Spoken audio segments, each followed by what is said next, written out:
அண்மை செய்தி முள்ளிவாய்க்கால் நினைவுகளை இதயத்தில் ஏந்துவோம் என முதலமைச்சர் விஜய் தெரிவித்திருக்கிறார்.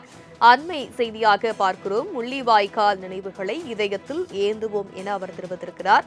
கடல் கடந்து வாழும் நமது தமிழ் சொந்தங்களின் உரிமைகளுக்காக எப்போதும் துணை நிற்போம் என முதலமைச்சர் விஜய் தெரிவித்திருக்கிறார். விவரங்களே எமது செய்தியாளர் நௌஷாத் விரிக்க கேட்கலாம். வணக்கம் நௌஷாத். வணக்கம் தனலட்சுமி.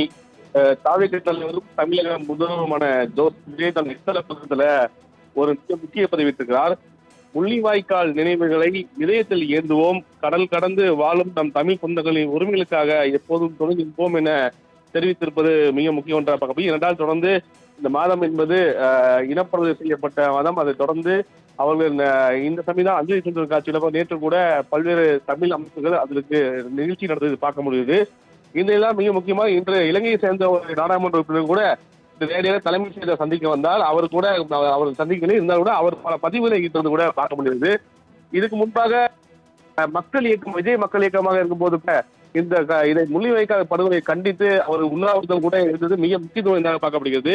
தற்போது அரசியல் அதிகாரத்தில் வந்திருந்த தமிழக முதல்வராக பொறுப்பேற்ற ஜோசப் விஜய் அவர்கள் இப்போது என்ன பதிவு செய்வ எதிர்பார்த்ததில்லை. தற்போது முள்ளிவாய்க்கால் நினைவுகளை இதயத்தில் ஏந்துவோம், கடல் கடந்து வாழும் நம் தமிழ் சொந்தங்களின் உரிமைகளுக்காக எப்போது துணை நிற்போம் என தெரிவித்திருப்பது மிக முக்கியத்துவம் பார்க்கப்படுகிறது. தனலட்சுமி, விவரங்களுக்கு நன்றி நௌஷாத்.